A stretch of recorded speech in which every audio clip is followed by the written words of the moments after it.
అసలు అత్యాశకు వెల కట్టడం సాధ్యమేనా? తెలివితేటలతో న్యాయాన్ని ఎలా కాపాడొచ్చు? రండి, ఈ ప్రశ్నలకు జవాబు చెప్పే ఒక అద్భుతమైన తెలుగు జానపద కథలోకి వెళ్దాం. దీన్ని మనమొక నాటకంలా చూద్దాం. ఒక విచిత్రమైన ప్రశ్నతో మొదలు పెడదాం.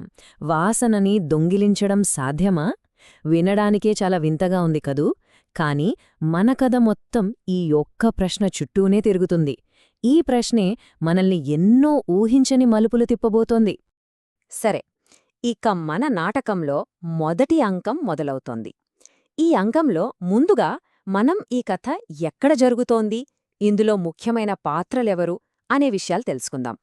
మన నాటకంలో ముఖ్య పాత్రలు వీళ్లే. ఒకరు పిసినారి పాపారావు. ఇతని అత్యాశే ఈ కథకు మూలం. దానికి పూర్తి వ్యతిరేకం రాము, చాలా అమాయకుడు. ఇక వీళ్ల మధ్య వచ్చిన చిక్కుముడిని విప్పేది మన తెలివైన మంత్రిగారు, న్యాయానికి ప్రతిరూపమైన భోజరాజు. రంగస్థలం మీద ఒక హోటల్ సెట్టింగ్. లోపలినుంచేమో ఘుమఘుమలాడే వంటకాల వాసనొస్తోంది. బయటేమో రాము అనే ఒక పేదవాడు తన దగ్గరున్న ఎండు రొట్టెను ఆ వాసనతో నంజుకుని తింటున్నాడు.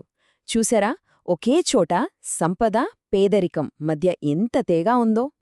అంతా ప్రశాంతంగానే ఉంది అనుకుంటున్న టైంలోనే అస్సలు కథ మొదలవుతుంది. హోటల్ ఓనర్ పాపారావు కోపంతో రగిలిపోతూ బయటకొస్తాడు. ఇక అసలు సంఘర్షణ ఇక్కడే మొదలు. పాపారావు రాగానే అరుస్తాడు. ఏయ్ దొంగవెదవా, నా వంటల వాసనని ఫ్రీగా పీల్చేస్తున్నావా? మర్యాదగా ఆ వాసనకు డబ్బులిచ్చిపో. చూడండి, అత్యాశ ఎంత విచిత్రమైన ఆరోపణ చేయిస్తుందో. పాపారావు మాటలకి రాము బిత్తరపోయాడు. వాసనకు డబ్బులా? అయ్యో, గాలిలో వచ్చే వాసనకు ఎవరైనా డబ్బులు కడతారా? అతని గొంతులో ఆ అమాయకత్వం, ఆ అయోమయం మనకు స్పష్టంగా తెలుస్తోంది. ఈ చిన్న గొడవ కాస్త పెద్దది అయిపోయింది. ఆగ్రహంతో ఊగిపోతున్న పాపారావు రాముని చెయ్యి పట్టుకుని రాజుగారి దర్బారుకు ఈడ్చుకెళ్లాడు. తనకు న్యాయం జరగాల్సిందే అని పట్టుబట్టాడు. దీంతో ఈ సమస్య ఇప్పుడు రాజాస్థానానికి చేరింది. ఇక రెండో అంకం, రాజుగారి దర్బారు. ఈ విచిత్రమైన కేసు ఇప్పుడు ఏకంగా రాజుగారి ముందే విచారణకు వచ్చింది. సభలో రెండు పక్షాల వాదనలు వినిపిస్తున్నాయి. పాపారావేమో, నా హోటల్ వాసన దొంగిలించబడింది, నాకు 10 బంగారు నాణేలు ఇప్పించాలి అని వాదిస్తున్నాడు. రాము ఏమో, నేను కేవలం గాలిలో వచ్చే వాసననే పీల్చాను, నా దగ్గర చిల్లిగవ్వ కూడా లేదు అని దీనంగా చెప్పుకుంటున్నాడు. ఈ కేసు చూసి రాజుగారికి కూడా ఏం చెయ్యాలో పాలుపోలేదు. అందుకే సరైన తీర్పు చెప్పమని తన ఆస్థానంలోని అత్యంత తెలివైన మంత్రివైపు చూశారు. ఇప్పుడు కథలోని అసలైన హీరో రంగంలోకి దిగబోతున్నాడు. ఇక నాటకంలో క్లైమాక్స్, మూడో అంకం. ఇక్కడే మంత్రిగారు ముందుకొచ్చి తన అద్భుతమైన, తెలివైన తీర్పును చెప్పబోతున్నారు.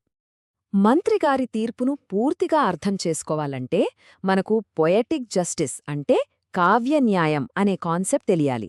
అంటే ఏంటంటే, చేసిన తప్పుకు తగ్గట్టుగానే చాలా విచిత్రంగా శిక్ష విధించడం. ఇది తెలిస్తే మంత్రిగారి తెలివి మనకు ఇంకా బాగా అర్థమవుతుంది. ఇక మంత్రిగారు వేసిన ఎత్తుగడ చూడండి, ఎంత అద్భుతంగా ఉందో. మొదట పాపారావు వాదనని ఒప్పుకున్నట్టే ఒప్పుకున్నారు. అవును, వాసన పీల్చాడు కాబట్టి దానికి వెల కట్టాల్సిందే అన్నారు. ఆ తర్వాత పాపారావు అడిగిన ఆ 10 బంగారు నాణేలన్నే తెప్పించారు. ఇక మూడో అడుగు, ఆ నాణేలను తీసుకుని గలగలమని గట్టిగా శబ్దం చేశారు. ఫైనల్గా అస్సలు సిసలైన తీర్పు చెప్పారు.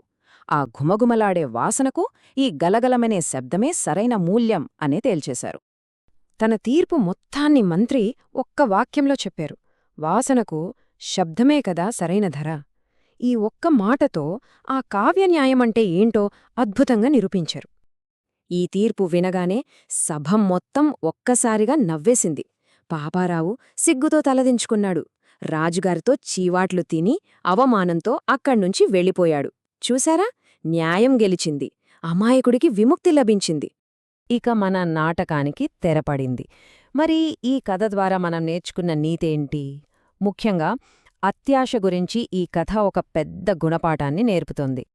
ఈ కథ మనకు చెప్పే నీతి ఒక్కటే: అత్యాశ ఎప్పటికైనా అవమానాన్ని, పరాజయాన్ని మాత్రమే మిగులుస్తుంది. పాపారావు విషయంలో ఇది అక్షరాల నిజమైంది కదూ. మరి ఈ కథ తరతరాలుగా మనందర్నీ ఎందుకు ఇంతలా ఆకట్టుకుంటోంది? ఎందుకంటే ఇది తెలివిగా సమస్యలను పరిష్కరించడాన్ని చూపిస్తోంది, బలం లేని వాళ్లకు కూడా న్యాయం దొరుకుతుందని భరోసా ఇస్తోంది, పిచ్చి అత్యాశను చాలా బలంగా విమర్శిస్తోంది.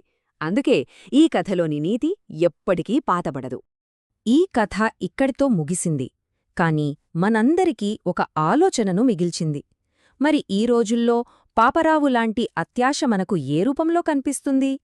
ఈ పాత కథ నుంచి మనం నేర్చుకోవలసిన కొత్త పాఠాలేమైనా ఉన్నాయా? ఆలోచించండి.